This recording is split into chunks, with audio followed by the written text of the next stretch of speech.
Bienvenue ou re-bienvenue si vous suivez le processus, on va maintenant parler des flop films 2017. Putain, flop film, c'est dur à dire. Et on commence par le numéro 5, Spider-Man Homecoming. Oh tiens, un film Marvel. Je suis un des plus grands fans de Spider-Man. J'ai adoré la saga de Sam Raimi, et même celle-là de l'autre, là j'ai oublié son nom, vous m'excuserez. Mais bon, c'était pas ça, mais c'était quand même bien. Et je suis sorti de la salle de Spider-Man Homecoming en étant extrêmement déçu. Bon alors, la réalisation, j'ai rien à dire dessus, John Watts a fait du bon travail, il n'y a pas de grossière erreur, mais pour moi, le plus grand problème, c'est le scénario. Je trouve qu'il est vide de sens, et tellement pauvre. Alors oui, bon, ce film est là pour briser certains codes, comme l'adolescent foireux et tout, qui devient un vrai super-héros, et qui devient par ailleurs aussi un des plus grands super-héros de tout le Marvel Cinematic Universe. Enfin, ça c'est ce que la pub a bien voulu nous faire croire. Parce que oui, c'est pas le cas. C'est pas le cas. Spider-Man ne devient pas un grand super-héros. Non, ça reste un adolescent foireux, qui ne sait pas du tout parler à une fille, et qui malgré ça a des pouvoirs de dingue.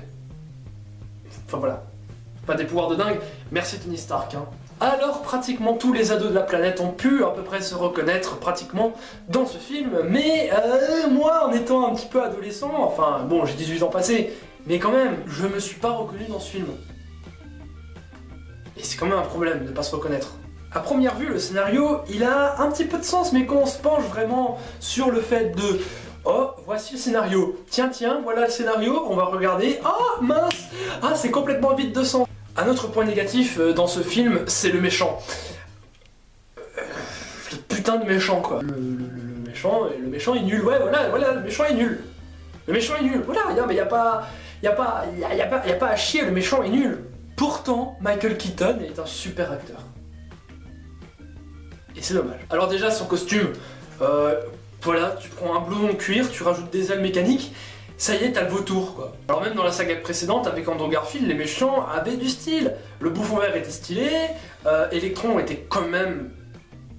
il était pas mal malgré tout. Même Rhino, putain, Rhino sont... Ok, c'était peut-être des images de synthèse, mais quand même, c'était cool. C'est dommage parce que Michael Keaton est vraiment là juste pour dire voilà, j'étais le vautour dans Spider-Man Homecoming, filez-moi mon fric, et c'est terminé. Dommage parce que quand on connaît le talent de Michael Keaton, on a quoi de se poser des questions, c'est vraiment dommage.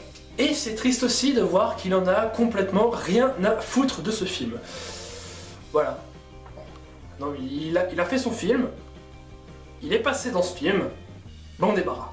Et finalement, qu'est-ce qui s'est passé? Trop de com, trop de pubs, trop de promesses qui ne sont pas tenues. On voulait une collaboration épique entre Tony Stark et Peter Parker, elle n'a pas eu lieu. Tout ce que fait Tony Stark, c'est remplacer le papa que Peter n'a jamais eu. Et c'est pas ça qu'on attend de Iron Man, c'est pas ça qu'on attend de Tony Stark, on attend vraiment que ça soit une figure autoritaire. Au lieu de ça, il lui fait juste « Non, t'es puni parce que t'as sauvé des gens dans un bateau ».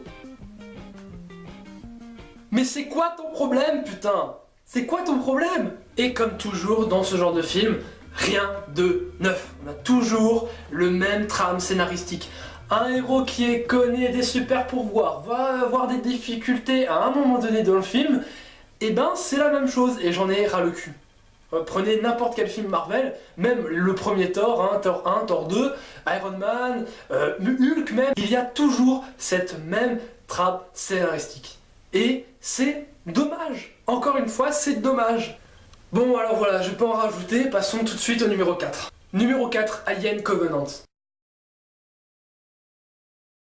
Là encore, pas vraiment d'attente, pas vraiment de superstition par rapport à ça. Je sais pas trop ce qui s'est passé dans la tête des gens qui ont voulu faire ce film, parce qu'après Prometheus, qui était pour moi un film correct, mais vraiment sans plus, et ben ils ont toujours pas compris le message. Là on peut dire c'est vraiment pour faire un film. Voilà, on veut rien raconter, c'est juste pour faire un film. J'étais avec des potes pendant la projection de ce film, et à la sortie de la salle on s'est tous demandé putain, mais qu'est-ce que c'est que ce film? Et clairement je pense que Prometheus, ils auraient dû s'arrêter là. Mais clairement, on arrête tout. À Prometheus, c'est terminé. Voilà, on voit déjà le xénomorphe à la fin. C'est bon, c'est terminé, ok? Maintenant voilà, on s'en fout. Mais non, il faut encore qu'on explique les origines du xénomorphe. Oh mon dieu, mais quelle horreur! Et tout le problème reste sur le scénario et la réalisation. Et c'est pour vous dire, je me désintéresse tellement à ce film que j'ai même pas regardé qui était à la réalisation. Je sais même pas qui a fait ce film, mais j'en ai rien à foutre parce que ce film est nul. Même si c'est le meilleur réalisateur possible au monde qui a fait ce film est nul en tout point. Scénaristiquement, déjà il n'y a pas de scénario. J'ai l'impression que les acteurs sont là juste pour dire, voilà, on va déglinguer du xénomorphe, et le reste, c'est les autres personnes qui verront. Non, c'est pas ça. C'est pas ça qu'on veut. Ce qu'on veut, c'est une vraie histoire. Je m'attendais vraiment à une backstory un petit peu nouvelle, mais au lieu de ça, non, il n'y a vraiment rien. Alors oui, ok, c'est une backstory, mais mettre des backstories, ça me dérange pas, mais il faut que ça soit bien fait. Là, ce n'est pas bien fait. Tout ce qu'on veut raconter dans le film, c'est, voilà, comment on va faire en sorte que les xénomorphes persistent dans l'univers Alien. Et franchement, c'est con, l'histoire est conne. Parce que avec la saga originale de Alien, ils auraient pu faire tellement de bonnes choses et au final il n'y a rien de tout ça. C'est une vraie insulte. Parce que tout le film tourne autour du clonage de xénomorphes. Le gars là, le mec robot là, joué par Michael Fassbender, vous allez peut-être me le dire en commentaire, j'ai oublié son nom, mais putain, il est là pour rien. Même Michael Fassbender ne joue pas bien, putain, c'est pour vous dire. C'est tellement d'un ridicule, putain, c'est nul. C'est nul, franchement c'est nul. Alors ok, je dis pas que je ferai mieux, je vais pas aller jusqu'à là, mais quand même quand t'as un minimum de talent, tu sais reconnaître quand même au scénario, ah ce film va pas marcher. Non, ce film va pas marcher, non. Alors merde, arrêtez de faire ce genre de choses, putain. Vous avez pas compris qu'à la fin de Prometheus, tout le monde en avait ras le cul, tout le monde se disait ok, la saga Alien est foutue, il faut plus, d'accord? Mais malgré ça, ils ont pas compris. À ce moment-là, on peut plus rien pour eux. Ouh, je sens que cette vidéo va être un bon moyen de décompresser de toute l'année. Alors ok, passons au numéro 3. Numéro 3, Ghost in the Shell. Bon là, je vous avoue, ça me fait chier. Parce que clairement, à la fin de ce film, je suis sorti de la salle, je me suis dit, bon ok, il y a des défauts, c'était un peu chiant par moments, mais ça passe. Et plus je réfléchissais à ce film, plus ça me prenait la tête, et plus ce film me faisait chier. Ça me poussait vraiment à détester ce film, en tout point. C'est un film à la réalisation très moyenne avec un scénario vide, encore une fois. Une histoire pétée avec des personnages what the fuck. Franchement, il n'y a rien qui est bien dans ce film. Les acteurs chinois sont joués par des acteurs japonais, enfin vraiment, il y a un vide de sens dans le scénario et dans toutes les choses. Et c'est d'un chiant. Putain, c'est d'un chiantissime mais absolu. Ce film est vide de sens. Mais je continue à le dire, je le répète, mais ce film est vide de sens. C'est pas possible. Le seul point positif du film, ça sauve un petit peu la chose, et c'est Scarlett Johansson. Alors non, je parle pas de l'actrice en soi, hein, je sais qu'elle est très belle, mais c'est pas du tout le sujet. Je parle particulièrement de son personnage. Je pense honnêtement que les scénaristes se sont dit, ok, on va tout miser sur ce personnage, le reste on va un petit peu laisser de côté. Non, c'est pas comme ça que tu dois faire. Faut que tout le monde soit traité à part égale. Son collègue là qui défonce tout là, il est traité mais tellement en bas de l'échelle par rapport à elle. Et encore une fois, c'est dommage. Alors, bon, le numéro 2, le film qui n'a aucun sens aussi, mais bon, ça on devait s'y attendre. Et évidemment, c'est un film de mon réalisateur favori. Vous vous doutez bien que le travail de Michael fucking Bay m'intéresse particulièrement. Non, putain. Non, ok, bon. Calme-toi, tout va bien se passer. Ce film, le numéro 2, et... J'arrive pas, putain. Ok, calme-toi. On ne peut pas se focaliser. Non. Transformers The Last Night. Je n'ai qu'une seule question à poser à Michael Bay, si je le vois un jour. Qu'est-ce qui s'est passé?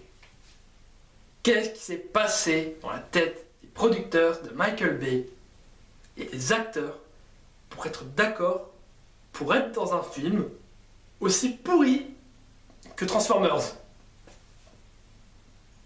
Si quelqu'un peut m'expliquer, je suis preneur. Ils ont toujours pas compris qu'avec Transformers, l'âge de l'extinction, qui est le film sorti en 2014, ils n'ont toujours pas compris que les gens veulent du neuf, que les gens veulent quelque chose de nouveau, avec de nouvelles intrigues, avec de nouveaux personnages peut-être. Alors oui, on les avait avant, les nouveaux personnages, mais là, putain, j'essaie de pas trop gueuler. Ça sert à rien de toute façon de gueuler sur un film, je trouve ça débile. Mais on peut au moins dire ce qui va pas. Alors clairement, Michael Bay va faire poète-poète avec tes voitures et tes camions autre part. Le cinéma n'a plus besoin de films comme ça. Parce que là, tu fais chier. Tu fais chier ton monde. Voilà. Déjà, les acteurs sont... Je sais pas, y a pas de mots pour qualifier le jeu des acteurs. Même Mark Wahlberg. Mark fucking Wahlberg ne joue pas bien. Qu'est-ce qui s'est passé ? Je demande vraiment qu'est-ce qui s'est passé. Parce que honnêtement, on a le droit de se poser des questions du genre oui, mais il y a peut-être eu un manque de communication. C'est même pas ça. Le film a été très bien géré. Mais putain, arrêtez par pitié. Si je pouvais m'incliner là, je le ferais. Mais Michael Bay n'est pas dans ma chambre, hein. Il doit être à Hollywood en train de siroter un jus de fruits là.